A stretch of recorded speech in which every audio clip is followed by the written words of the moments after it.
Darba ņēmēju organizācijas uzskata, ka dialogs starp tā dēvētajiem sociālajiem partneriem sevi jau ir izsmēls. Un Latvijā nepelnīt esot piemirsta tāda cīņas metode par savām tiesībām kā streiks. Taču salīdzinot ar citām, īpaši Eiropas dienvidu valstīm, Latvijas iedzīvotāji nav aktīvi streikotāji. Kāpēc tas tā? Skaidro Kristīna Žilde. Latvijā pierasts dzirdēt žēlošanos, ka esam pārāk kūtri, jo protestējam un streikojam par maz. Arī krīzi pārlaidām visai mierīgi. Darba devēji teica, un labi, ka tā, tikmēr arotbiedrības gribētu redzēt cilvēkus streikojam biežāk. Ar visai agresīvo aicinājumu publiskajā telpā šonadēļ izcēlās viens no redzamākajiem arotbiedrību pārstāvjiem Egīls Baldzēns. Viņš ir aizkaitināts par valdības lēnajiem tempiem, kādos atjauno krīzes laikā atņemtās algas, piemaksas un pabalstus.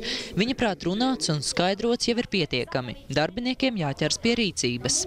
Valdībai būtu jāzina, ka tik tiešām, piemēram, kultūras darbinieki, ja viņiem atņems izdienas pensijas, ir gatavi streikot. Un tas ir nopietni. Ja?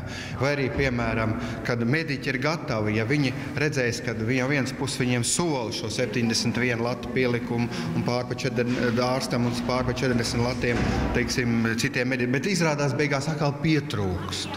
Baldzēna viedoklī aizstāv arī arotbiedrību vadītājs. Viņa prāt darba ņēmēji paši ir vainīgi, ka liela daļa problēma paliek neatrisinātas. Mēs streikus varam organizēt kaut katru dienu, tikai ir jābūt tiem, kas streiko. Un šeit, diemžēl, mēs arī darba vietās, kur ir konkrēts problēmas ar darba samaksu, ar darba tiesību normu ievērošanu, mēs redzam, ka cilvēki negrib streikot. Viņi grib, lai tās problēmas kaut kā atrisinās pašas no sevis.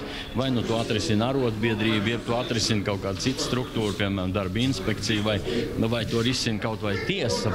Ja skatāmies kaut vai nesenajā krīzes vēsturē, streiku tik tiešām bijis ārkārtīgi maz. Lielākais, uz ko sadūšojas darba ņēmēji, ir pikets vai mītīņš pretstatā tam, kā vismazākās nodokļu izmaiņas uzkurina francūžu vai grieķu asinis. Sociāla antropologs to skaidro ar latviešiem raksturīgo racionalitāti. Tiek izsvērts iespējas ar streiku, ko sasniegt. Vairumā gadījumu tiek nolemts, ka to darīt nav vērts. Visticamāk, ka nav tādas izpratnes par to, kāpēc to vispār vajadzētu darīt. Respektīvi, šajā gadījumā jautājums ir par kaut kādu filozofisku, ideoloģisku pamatojumu darbībām, ko cilvēki dara kopā, lai visi kopā aizstāvētu kopīgas intereses. Man izskatās, ka pašlaik tāds ir vairāk izplatīta ideja ir tā, ka mums katram savas intereses, un tāpēc mēs kopā neko nevaram izdarīt. Kopā sabiedrība vienojas, kad jautājums skar nacionālās vērtības, piemēram, valodu, bet pārējos gadījumos problēmas Latvijā risinām individuāli. Par to atvieglot uzelpo darba devēju un valsts vīri.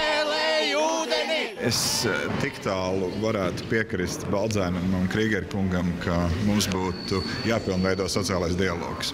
Un ko es ar to domāju? Es domāju, ka arotbiedrības Latvijā nav īpaši stipras. Un īpaši mēs to redzam pašlaik, mēs virzam jauno likumu. Mēs mēģināsim ar šo likumu atbalstīt arotbiedrību kustību. Un mēs gribētu teikt, ka šobrīd darba ņēmēji nespēja pilnā apmērā aizstāvēt savas tiesības. Protams, ja ir situācija, ka darba devējs vispār neieklausās, nav bijušas nekādas sarunas, ir konsekventi pārkāptas darba tiesības un ir izpildīti un izdarīti visi iespējamie mēģinājumi, tad, protams, streiks kā galējs līdzeklis iespējams tad ir vietā.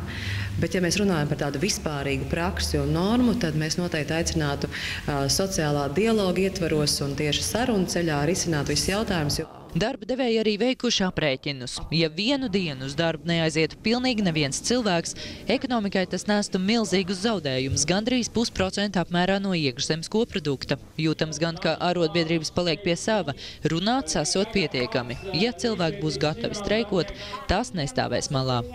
Kristīna Žilde, Andrejs Kangals, TV3 ziņas.